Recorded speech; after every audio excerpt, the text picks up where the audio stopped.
Dorothy and the Wizard in Oz by L. Frank Baum. Chapter 13. The Den of the Dragonettes. Our friends had a good start and were able to maintain it, for with their 8 wings they could go just as fast as could the gargoyles. All the way to the great rock, the wooden people followed them, and when Jim finally alighted at the mouth of the cavern, the pursuers were still some distance away. "But I'm afraid they'll catch us yet," said Dorothy, greatly excited. "No, we must stop them," declared the Wizard. "Quick, Zeb, help me pull off these wooden wings." They tore off the wings for which they had no further use, and the Wizard piled them in a heap just outside the entrance to the cavern. Then he poured over them all the kerosene oil that was left in his oil can, and lighting a match set fire to the pile. The flames leaped up at once, and the bonfire began to smoke and roar and crackle, just as the great army of wooden gargoyles arrived. The creatures drew back at once, being filled with fear and horror, for such a dreadful thing as a fire they had never before known in all the history of their wooden land. Inside the archway were several doors, leading to different rooms built into the mountain, and Zeb and the Wizard lifted these wooden doors from their hinges and tossed them all on the flames.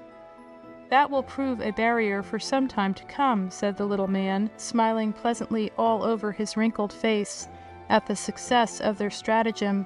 "Perhaps the flames will set fire to all that miserable wooden country, and if it does, the loss will be very small and the gargoyles never will be missed.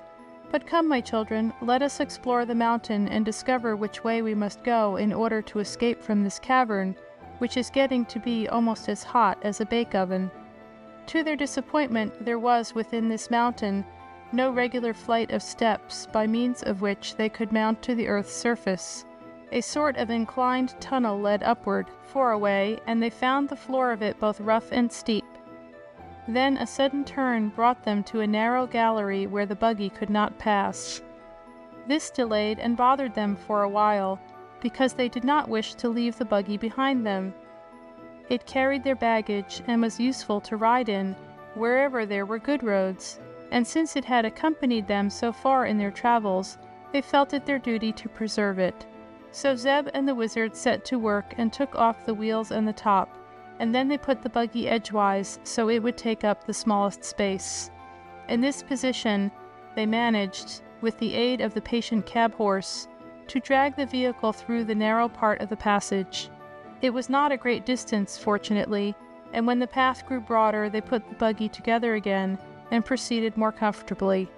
But the road was nothing more than a series of rifts or cracks in the mountain, and it went zigzag in every direction, slanting first up and then down, until they were puzzled as to whether they were any nearer to the top of the earth than when they had started hours before.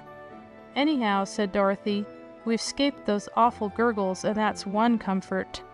"Probably the gargoyles are still busy trying to put out the fire," returned the Wizard. "But even if they succeeded in doing that, it would be very difficult for them to fly amongst these rocks, so I am sure we need fear them no longer."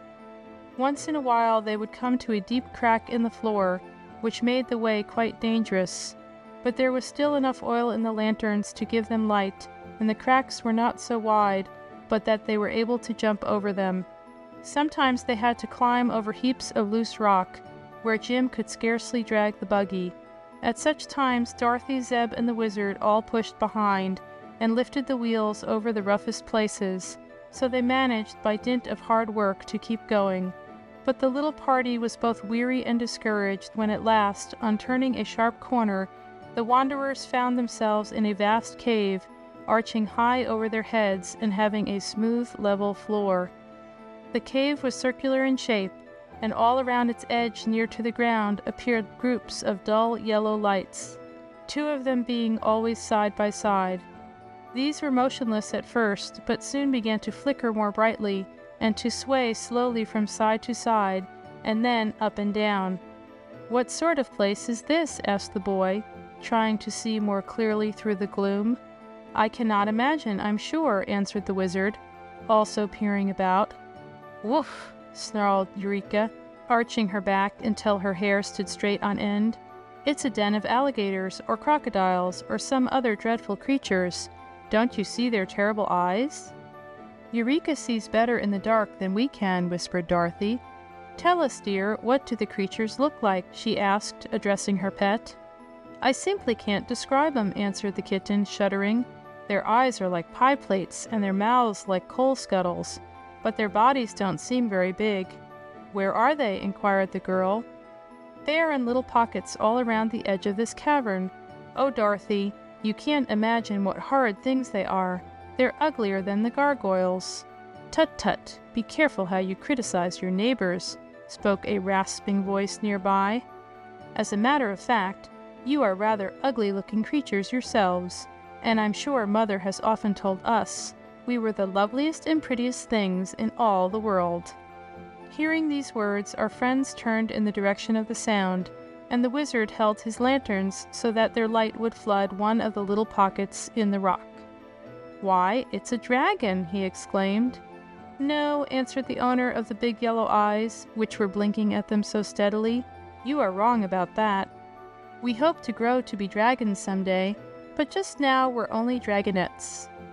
"What's that?" asked Dorothy, gazing fearfully at the great scaly head, the yawning mouth, and the big eyes. "Young dragons, of course, but we are not allowed to call ourselves real dragons until we get our full growth," was the reply. "The big dragons are very proud and don't think children amount to much. But Mother says that someday we will all be very powerful and important." "Where is your mother?" asked the wizard anxiously, looking around. "She has gone up to the top of the earth to hunt for our dinner. If she has good luck, she will bring us an elephant, or a brace of rhinoceri, or perhaps a few dozen people to stay our hunger." "Oh, are you hungry?" inquired Dorothy, drawing back.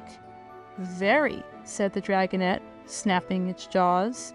And do you eat people?" "To be sure, when we can get them.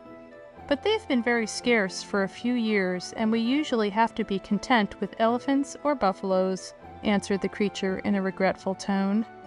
"How old are you?" inquired Zeb, who stared at the yellow eyes as if fascinated. "Quite young, I grieve to say, and all my brothers and sisters that you see here are practically my own age. If I remember rightly, we were 66 years old the day before yesterday." "But that isn't young," cried Dorothy in amazement. "No?" drawled the dragonette.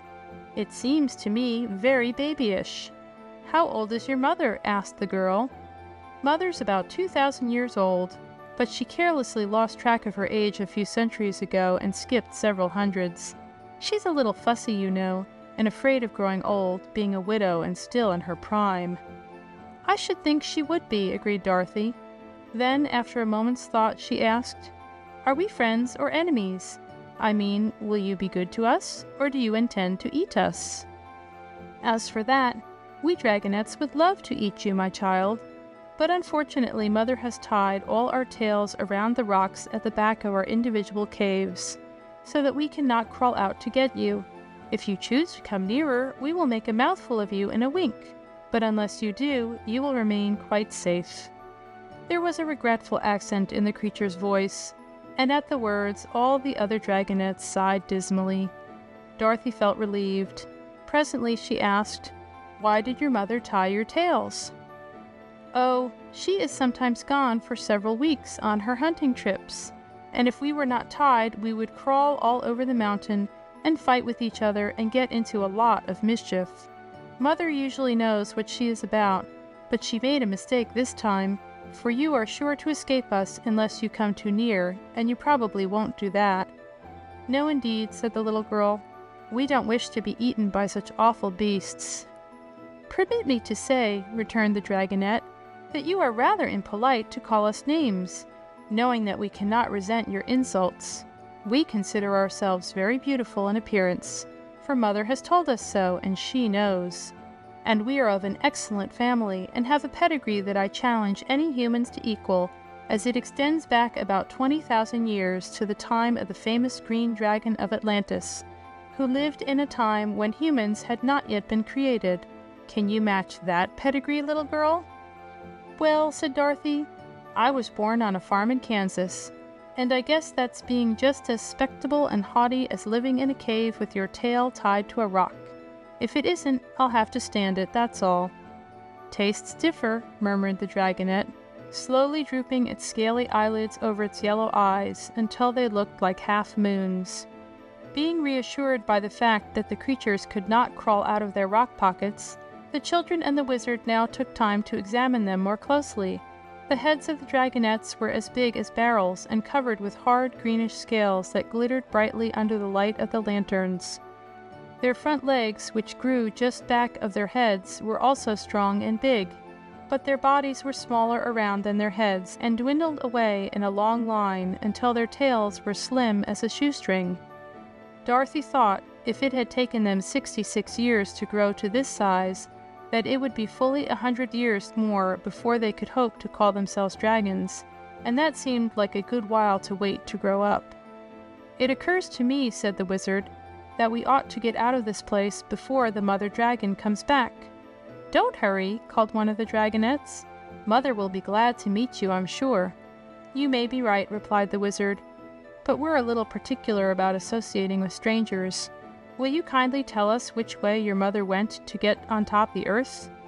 "That is not a fair question to ask us," declared another Dragonette, "for if we told you truly, you might escape us altogether, and if we told you an untruth, we would be naughty and deserve to be punished." "Then," decided Dorothy, "we must find our way out the best we can."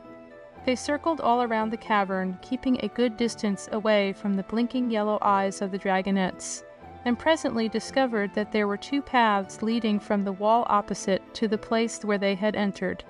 They selected one of these at a venture, and hurried along it as fast as they could go, for they had no idea when the mother dragon would be back, and were very anxious not to make her acquaintance.